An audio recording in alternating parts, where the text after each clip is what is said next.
आज हम बात करेंगे एक कंगले देश की। पहले तो उसका नाम बांग्लादेश था, लेकिन जो है ना अगस्त के बाद से वो कंगलादेश बनता चला जा रहा है और वो टक्कर लेने की कोशिश कर रहा है दुनिया की सबसे बड़ी इमर्जिंग पावर इंडिया से।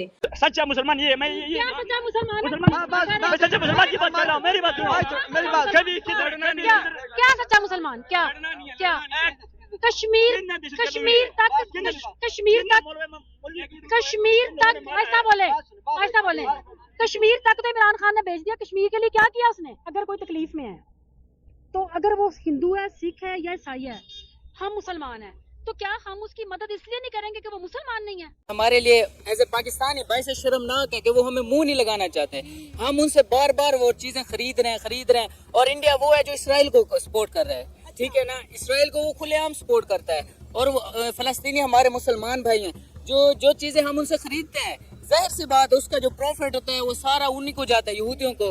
वो फिर उसी से हमारे मुसलमानों को तकलीफ पहुंचाते हैं, जिससे हमें खुद को तकलीफ होती है। बाईस से पाकिस्तानी मेरे लिए तो ये डूब मरने का मकाम है। यकीन करें, हमारे से अच्छे असूल गैर मुस्लिमों के हैं। यकीन करें, यूरोप ने तरक्की की, इंडिया ने तरक्की की। क्यों? इंडिया में देख लें, करप्शन जो है ना बहुत कम है, बहुत कम है। तो कहाँ पहुंच गया? वहां से लोग उसके जरिए पैसा आता रहा और इमरान खान जो है ना जलसों में इस्तेमाल करता रहा। एक मिनट चुप कर जाए, मैं कोई झूठ नहीं बोल रही, मैं आपको सच बोल रही हूँ। उस वक्त ये हो गया वो हो गया। एक सबूत तुम इधर दिखाओ, पूरी लाहौर में एक बंदे इधर लाओ, हम अपने सर काटेंगे। इमरान के वक्त, इमरान के वज़ीर आज़म से उस वक्त एक करप्शन। शाला जी, आपके क्वेश्चन में से पहले एक बार इंडिया को थोड़ा साइड में कर देते हैं। ओके, निकाल लें, ठीक हो गया। बांग्लादेश के बारे में आप एक वर्ड यूज कर रहे हैं, कंगलादेश। हाँ, आपको नहीं लगता किसी और देश के लिए भी हम ऐसा कुछ शब्द इस्तेमाल करते थे? हो सकता है वो इधर वाला ही हो। और उसके बाद आपको नहीं लगता बांग्लादेश के ऊपर हम डिस्कस करने जा रहे हैं कि बांग्लादेश हमारी एक कंपनी के पैसे नहीं दे पा रहा? बिल्कुल। ऐसे ही आप थोड़े दिन पहले तक, या हो सकता है लगातार एक और देश के बारे में बात करते हो, आप लगातार खबरें सुनते हो कि वो देश भी लोगों के पैसे नहीं दे पा रहा। आपको अभी थोड़े दिन बाद सुनाई देगा कि बांग्लादेश जो है उसको पैसे की जरूरत पड़ गई है, सारी इकोनॉमी ठप पड़ गई है, आईएमएफ के पास कटोरा लेके पहुंच गया है।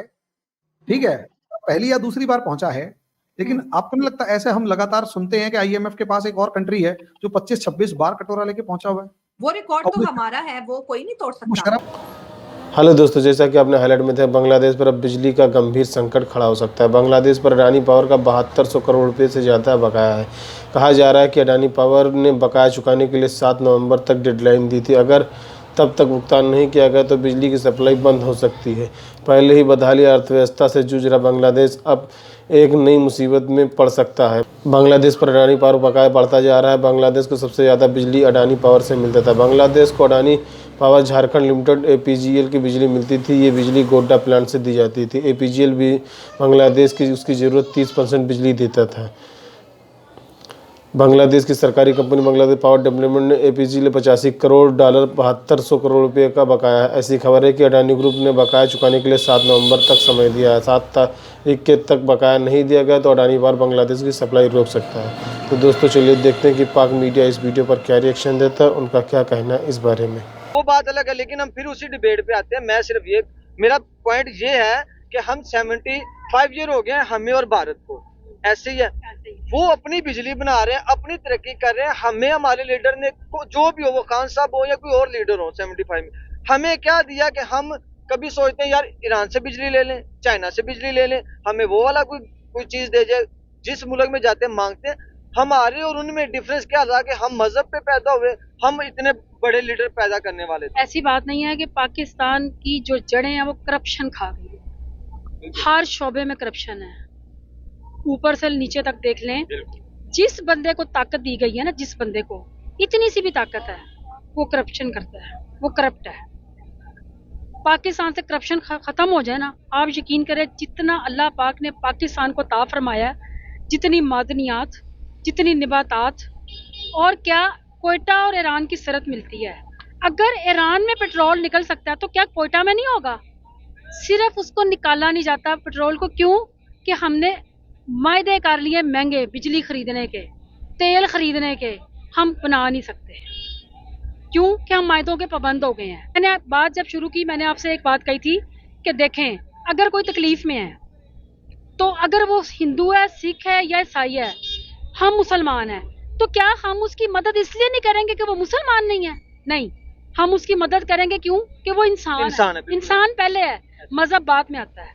कोई मजहब की बुनियाद पे कोई इंसान पैदा नहीं होता, कोई पैदा नहीं होता। ये अल्लाह ताला की तरफ से कोई हिंदू है, कोई मुसलमान।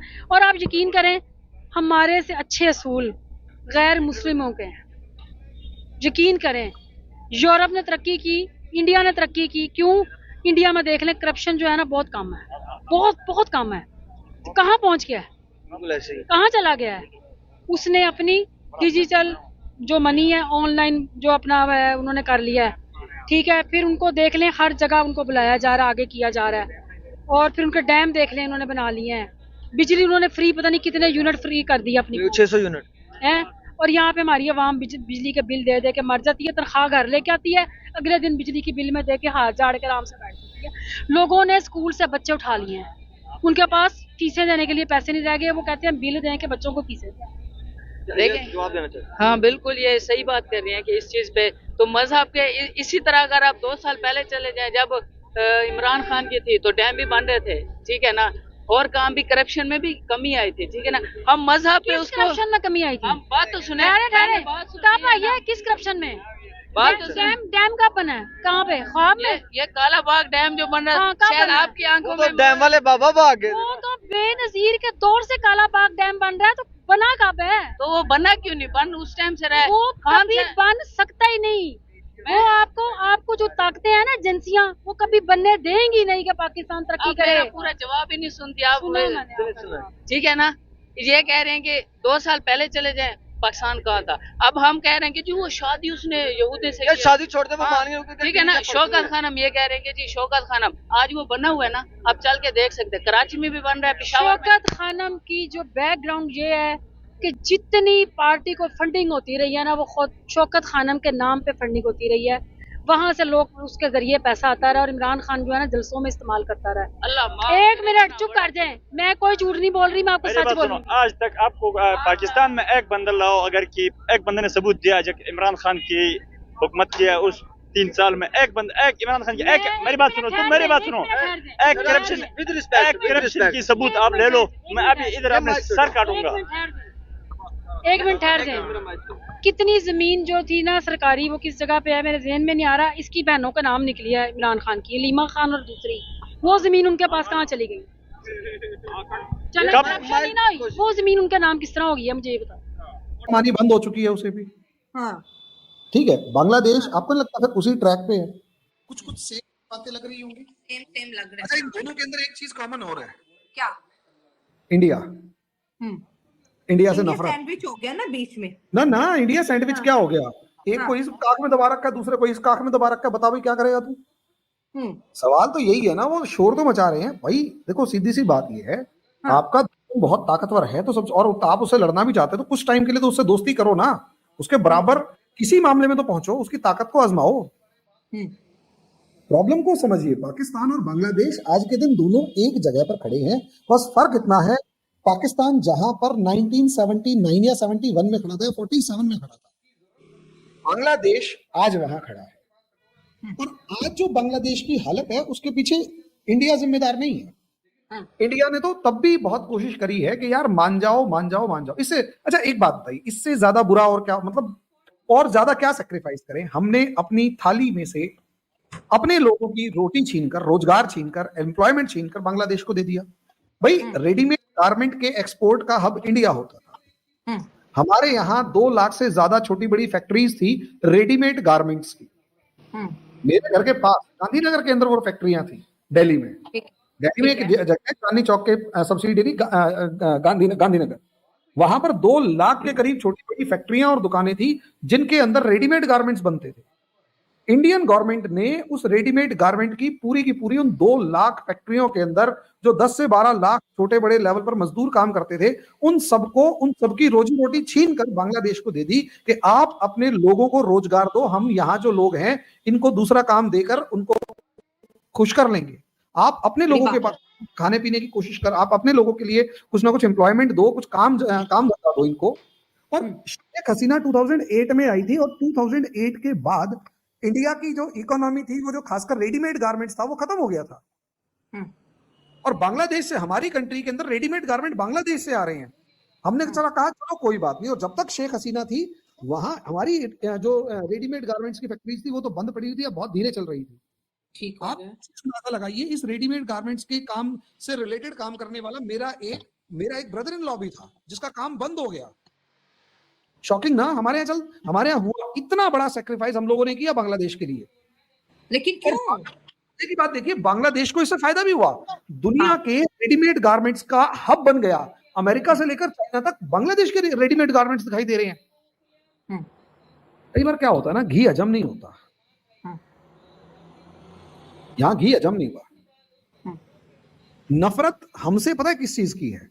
ये हिंदू, ये हिंदू है।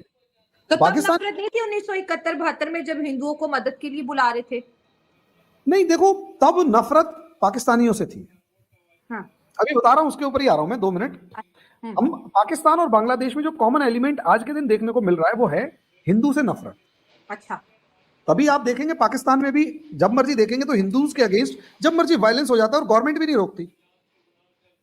मियां मीठू आपके यहाँ बहुत मशहूर है इस मामले में, वो तो लड़कियां भी उठा ले जाता है और कोई कुछ नहीं कर पाता। और दुनिया सारी चुप है। अच्छा, मजे की बात, दुनिया चुप है, अमेरिका चुप है, यूरोप चुप है, क्योंकि अमेरिका और यूरोप चाहते हैं ऐसा हो। बांग्लादेश के अंदर भी यही हो रहा है, हिंदू मर रहा है, सारे चुप है। अब आपने पूछा कि भाई बांग्लादेश को तब नजर नहीं आया जब 1971 थी, कि 1971 इज टोटली डिफरेंट। 1971 असलियत में अगर आप उठाकर देखते हैं तो वो जो पार्ट है 1971 वाला, वो असलियत में जैसे हम कहते हैं कि बांग्लादेश में असलियत में 2 लड़ाइयां थी। एक सेक्शन वो था जो ये कह रहा था वी आर मुस्लिम फर्स्ट, और दूसरा सेक्शन वो था जो ये लगातार कह रहा था कि हम बंगाली पहले हैं। तो बंगाली इज्जत को, बंगाली रिस्पेक्ट को, बंगाली अस्मिता, ऑनर को, सेल्फ रिस्पेक्ट को सपोर्ट करने वाले लोग ज्यादा हो गए थे। और आपने उसमें आग में घी का काम किया जब आपने शेख मुजीबुर रहमान को गिरफ्तार करके जेल में डाल दिया।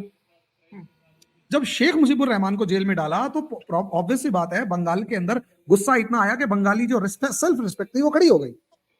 आपने उनके सीएम, आपने उनके मिनिस्टर को जेल में डाल दिया, उनके लीडर को जेल में डाल दिया। रही सही कसर आपका जो वो तानाशाह था, नाम था उसका वो याहिया खान, अगर मैं सही से याद कर रहा हूं, याहिया खान बेवकूफ निकला, उसे पता ही नहीं था कि वो कर क्या रहा है।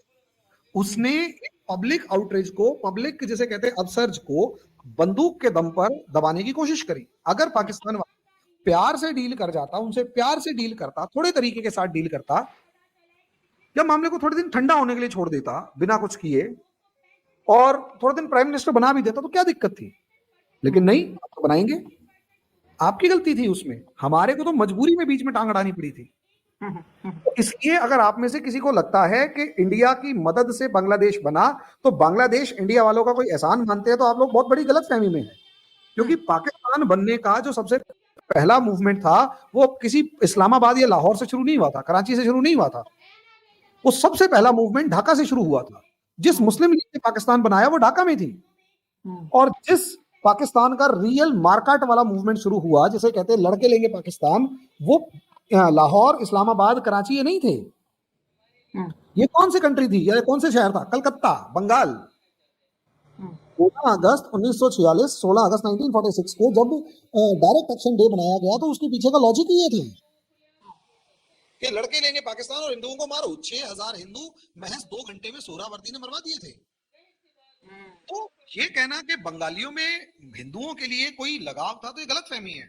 हिंदुओं के लिए कोई लगाव नहीं था, बस उस टाइम पर आपसे नफरत ज्यादा थी। सर आप बिल्कुल सही। 1971 के बाद वो नफरत खत्म होती चली गई क्योंकि पाकिस्तान तो साइड में खड़ा हो गया। अब वहां जो जमात इस्लामी है वो जोर शोर मचा के कह रही है कि हम मुसलमान पहले। बंगाली भी कहता है हाँ मुसलमान तो है ही। अब लड़ना किससे है? तो जो शेख हसीना का सपोर्ट वाला सेक्शन था वो कमजोर होता चला गया और जो रेडिकल इस्लामिस्ट थे वो बढ़ते चले गए। और आज जो हम देख रहे हैं वो रेडिकल इस्लामिस्टों ने बांग्लादेश के ऊपर दोबारा कब्जा कर लिया, वही है। और ये वही कब्जा करने वाले लोग हैं जो किसी टाइम पर पाकिस्तान को सपोर्ट करते थे, पाकिस्तानी आर्मी को सपोर्ट कर रहे थे बांग्लादेश पर अपना कब्जा बनाए रखने के लिए। तो पाकिस्तान इस चीज में खो गया। तभी आप देखोगे ना वहां का एक लेक्चरर कहता है कि हम पाकिस्तान से एक एग्रीमेंट करेंगे और न्यूक्लियर वेपन्स वो हमारे को सपोर्ट में देगा। ये क्या बकवास थी? ये वही लोग हैं जो किसी टाइम पर बांग्लादेश सिविल वॉर के टाइम या पाकिस्तान सिविल वॉर के टाइम पर पाकिस्तान की आर्मी के साथ खड़े हुए थे और बांग्लादेशियों को मार रहे थे। और उस टाइम पर भी उन्होंने सबसे पहले बंगाली हिंदुओं को मारा, फिर बंगाली मुसलमानों को मारा। आज भी वही कर रहे हैं। तो दोस्तों, जैसा कि आपने वीडियो में देखा, बिजली सप्लाई के लिए अडानी पावर और बांग्लादेश सरकार के बीच नवंबर 2017 में डील हुई थी। 10 अप्रैल 2023 में पीजीएल ने बांग्लादेश को बिजली देना शुरू किया। इस समझौते के तहत अडानी पावर ने अगले 25 साल तक बांग्लादेश को बिजली सप्लाई करेगा। अडानी पावर को गोड्डा प्लांट से हर दिन 1496 मेगावाट बिजली की सप्लाई होती थी। अडानी पावर बांग्लादेश से 10 से 12% प्रति यूनिट के हिसाब से बिजली देता था। अडानी पावर के अलावा बांग्लादेश में 3 और बड़े प्लांट हैं जो बिजली की सप्लाई करते हैं। प्लांट पंचकुला के जिले प्यामर में है, जहां हर दिन 1244 मेगावाट बिजली पैदा होती है। दूसरा रामपाल प्लांट खुलना डिवीज़न है, जहां से रोजाना 1234 मेगावाट बिजली की सप्लाई की जाती है। जबकि तीसरा बांसखाली प्लांट चिटगांव में है, जो रोज़ 1224 मेगावाट की बिजली बनती है। पायर प्लांट में चीन की मदद से तैयार हुआ है, जबकि रामपाल प्लांट में बांग्लादेश और भारत के ज्वाइंट वेंचर है। वहीं बांसखाली प्लांट का मालिकान हक बांग्लादेश के बड़े कारोबार घराने के ऐसे आलम ग्रुप के पास है।